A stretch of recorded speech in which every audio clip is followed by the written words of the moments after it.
Bassam is a Muslim, and I found this statement very interesting, and I wanted to respond to it. Religions such as Christianity only enable its followers to extol their deity while they are praying and preaching, while Islam enables and offers its adherents a life-permeating system of living suffused with glorifying God in every action they take. Now, I thought that most Christians might find this really interesting because it would help you to gain somewhat of an insight into how Muslims think, and especially how one such as Bassam, who is familiar with Christianity, would view our faith. When the Muslim engages in their various activities during the day, and they do so by saying certain things, doing their prayers, but wearing certain clothing, and ordering their day in light of the prayers, and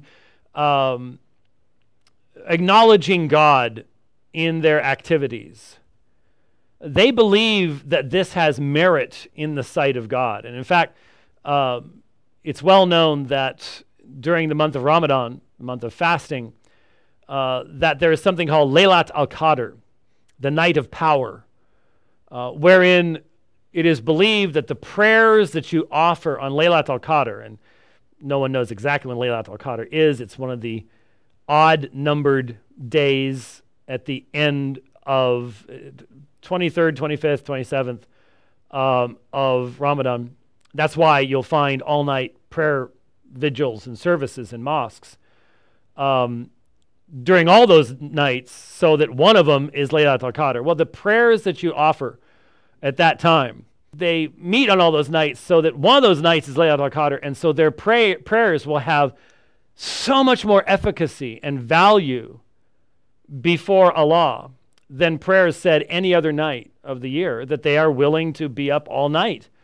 It's not that they're not already up all night normally, because the easiest way to get through all that fasting is to sleep during the day, which isn't always possible, but a lot of people will, and then eat all night. But anyway, so the idea from an outsider looking at us is that the only time, and notice the language, religions such as Christianity only enable its followers to extol their deity while they are praying and preaching. Now, I don't expect Bassam Zawadi to be watching every edition of the Dividing Line or listening to my sermons. I realize that's not going to happen. But Bassam, that's just simply not true.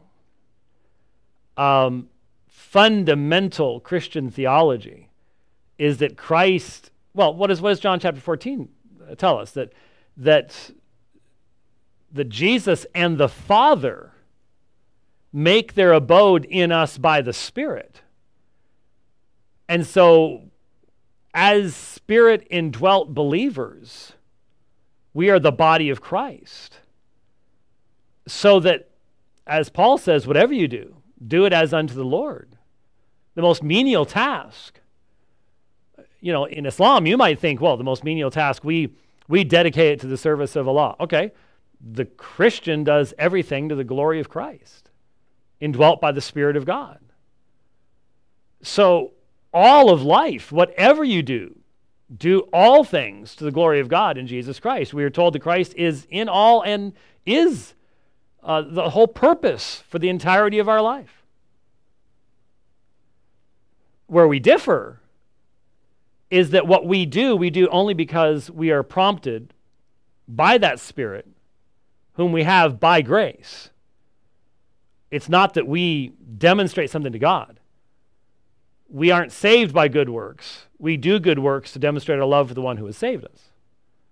And so faith without works is dead. That's true. God has chosen his people. He makes them alive so that we might, as Paul put it in Ephesians chapter 2, he created us unto good works that we might walk in them. That might be the very pattern of our life. So I'm not sure where you've gotten this idea that the only time we can extol their deity is while praying and preaching, because Christian literature is filled with how the godly mother raising her children and providing for her family and cleaning the home is worshiping God in a pure and wonderful way, only in and through Jesus Christ, but a pure and wonderful way.